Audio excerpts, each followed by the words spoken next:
Čau ľudia, ja vás zdravím pri tomto videu a dneska si ideme pozrieť na Mattyho Pekárka, lebo vydal video, že majstrovstvá sveta v Japonsku dokáže vyhrať. To zistíme v tomto videu. Takže doberte si niečo dobré ku jedeniu a my sa ideme do toho pustiť. A zároveň chceš ušetřit nějaký peníze, tak stačí v Ja už som to trochu pozeral, takže to tohoto videu pretočím. vás vezmu s sebou na mistrovství světa ve freestyle koloběžkách do Japonska. Tohoto video samozřejmě nebude jenom o ježdění a taky se podíváme na to, jak samotné Japonsko vypadá. Takže se připravte a jdeme na to.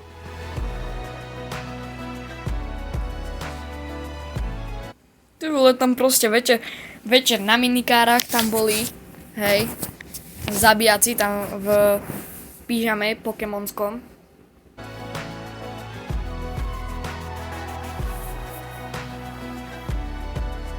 Ja som už niečo z toho videl, lebo predsa len Matty Pekárek je môj idol, takže tiež jazdím na freestylovej kolobežke. Hej, takže mňa to celkovo zaujíma a keďže Japonsko je moja vysnená krajina, kde by som chcel žiť, tak aj to Japonsko ma dosť zaujíma. Takže my si to ideme pustiť. A už nebudem ďalej vyrušovať.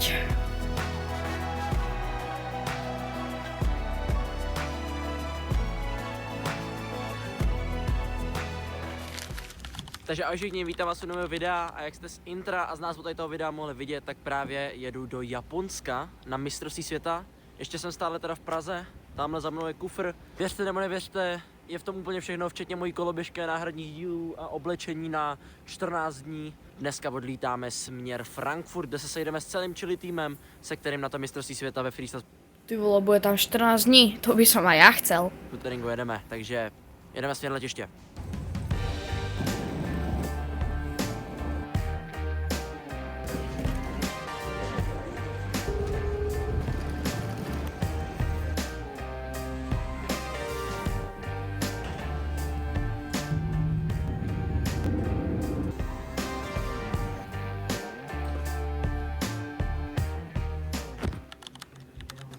Už jsme ve Frankfurtu, právě snídám a vyrážíme teď už oficiálně směr Japonsko.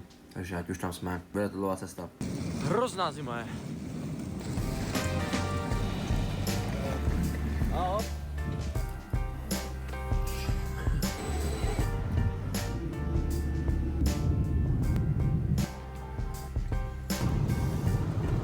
Už jsme mimo letiště, čekáme na náš odvoz a jdeme na apartmán, jdeme se vyspat. Za celý ten let jsem spal tak hodinu, jsem úplně hotovej a už se fakt těším na apartmán, na postel.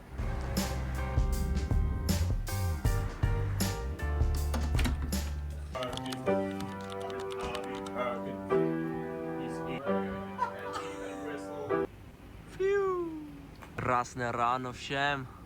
10 000 bankovka. Mám pocit, že to je třeba 2000 korun českých, 1500, něco takového. No, takže plán dnešní je odvízt tady to auto do Tokia, nechat ho tam a vrátit se bez něj, protože jsme ho měli jenom na jeden den. A rovnou se teda podíváme na Tokio, jak vypadá. Takže se mega moc těším a jo, vezmu vás s sebou, ukážu vám, jak vypadá Tokio, takže jedeme.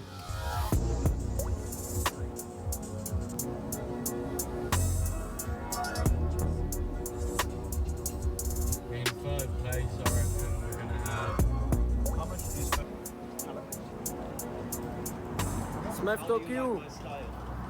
Jsme v Tokiu, let's go. Samozřejmě první věc, co se tady musím dát, je sushi. Ja už som sushi mal, hej, a za mňa je to extrémne dobré a chcel by som ochutnať aj práve sushi z Japonska. Hej, takže Matty Pekárek, ak si toto video pozeráš, čo je extrémne malá pravdepodobnosť, tak mi povedz, jak to sushi chutí. Extrémne ho chcem vyskúšať.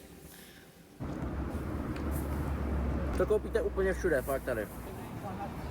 OK, takže plán teď je dostat se do centra Tokia a prostě se to projít, třeba něco pokoupit, podívat se, jak to vypadá, pořádně se někde najíst něčeho lokálního, to je to, co máme dneska v plánu. Tokio. Mimochodom, tam sa robia aj väčšinou nejaké tie tour v Pokémon Go, takže aj na to by som sa chcel zúčastniť, akože nechcem klamať. Hej, lebo ja Pokémon Go hrám, hej, Kto by si ma chcel pridať do friendov, tak keď sa pozriete na môj kanál, na mojom shorte, tak som zverejnil môj QR kód, ale aj môj kód, takže môžete si ma pridať. Príjmem si každého.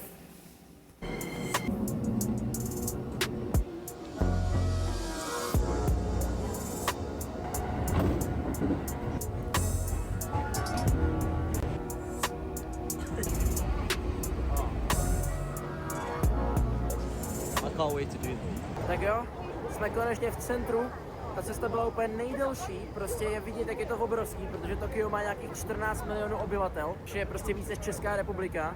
A když byste počítali to blízké okolí, tak v Tokiu a okolí bydlí 40 milionů lidí. To je prostě polovina Německa nebo 4krát Česká republika, prostě je to tady obrovský. Jinak by teď jdeme na takový to známý náměstí nebo takový ty přechody, jak tam vždycky chodí úplně miliony lidí, takže jdeme se na to podívat.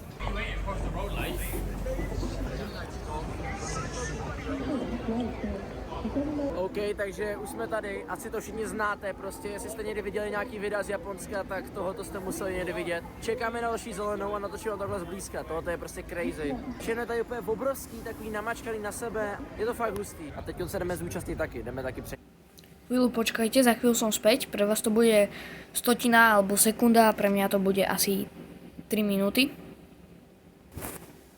Tady ten přechod. Dobre, takže už som tu. Is crack. Reklama! To start explore. Teď se jdeme zúčastnit taky, jdeme taky Jsme tu. ten přechod.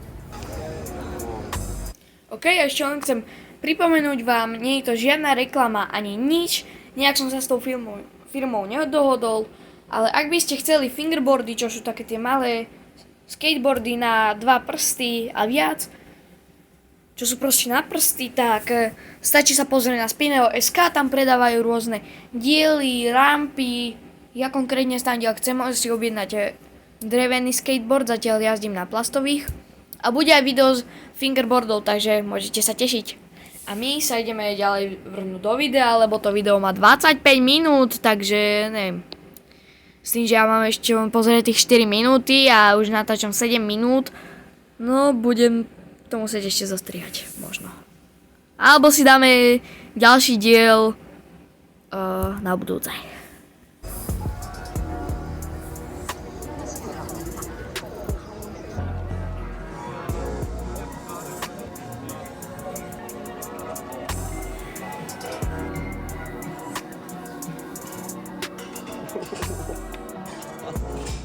OK, tady ten robot nám vždycky přiveze, co si objednáme, pak to uvaříte tadyhle v tom a pak to schálíte. Tohle je fakt crazy. Šílený, co to sakra je? Ty vole, tak to je, že onej, to by som aj ja chcel, že onej, že robot mi tak donese, hej, ja neviem koľko taciek mesa, hej, potom si to uvarím v nejakom vývare, alebo neviem čo to bolo, hej, a potom si to tak chálujem. Ty vole, to by bol zážitok.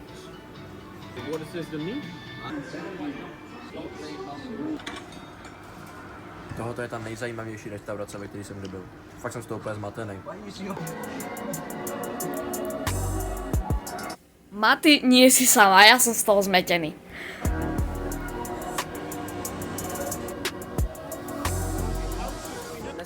Jak už som hovoril na začiatku, tam kokozané, ty vole, typci na motokárach tam behajú po Japonsku. Máme třetí den tady v Japonsku a dneska už jdeme dělat doopravdy to, kvůli čemu jsme sem přijeli, a to je jezdit na freestyle koloběžce. Dneska máme první trénink tady na mistrovství světa, takže vás tam vezmu s sebou, ukážu vám, jak tady vypadají ty skateparky, ve kterých budeme jezdit.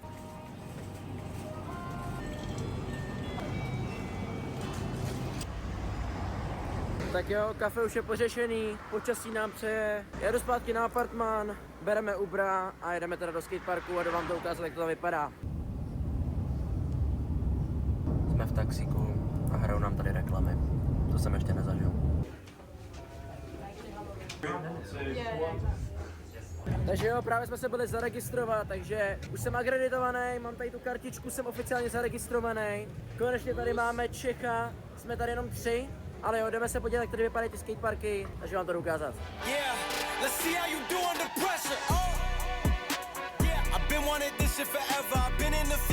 Ty vole, kokos, typek prejateľ celý rovný grind a dopadol až na ten koniec skoro. Zabijak. Na korčuliach, tam proste nie bang, neviem teraz proste, jak sa to volá, ale proste na korčuliach, ne, jak najväčší zabijak. OK, takže tohoto jsou skateparky, ve kterých tady budeme jezdit. Vypadá to celkem dobře, ten streetovej se mi úplně moc nelíbí. Pro ty, co nevíte... Potom to nebol, kto je začiatočník a nevie, kedy bol street a ktorý bol park, tak ten prvý, ktorý bol ukázaný, tak ten bol streetový skatepark, na ktorý ja celkom dosť aj často chodím, do Spiskej, a ten druhý bol parkový. Jak fungují tady ty závody, tak já se vždycky účastním 2 kategorií, a to je street a park. Street je ten první skatepark, který jsem vám ukazoval, je takový víc technický, No, tak a park je ten velký. Maty už to stihol povedať. Zkusit teda se přidat do nějaký skupiny a potrénovat si ve streetu.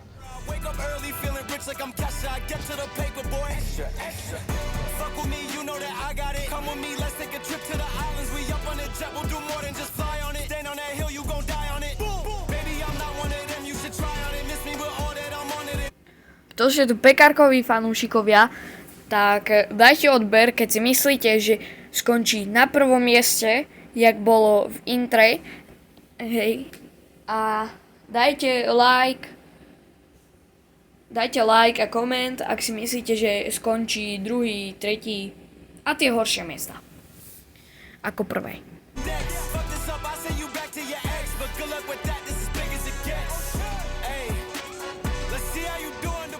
Tak jo, tohoto byl teda trénink tady na streetu, nejsem... No dobre, takže asi ďalšie video si dopozeráme až na budúce, lebo už to má predsa len 11 minút toto video. Ešte to budem nejako strihať, ale extrémne dlho sa mi to bude uploadovať, a keďže za chvíľu ja už idem do Žiliny, nepoviem presne kam, na chatu idem, tam si už Vianoce, hej. Joj, sa teším. Zase prídem domov o 20 kg ťažší, teda čo? No takže prajem vám šťastné a veselé, nezabudnite si kúpiť fingerboardy, hej, finger scooty, alebo aj finger BMX-ky, neviem, či je tam predávajú na spineo.sk, hej, predajňu majú aj v Bratislave, ale neviem, či otvorenú. Ale to je jedno, šťastné a veselé. Čau, čau.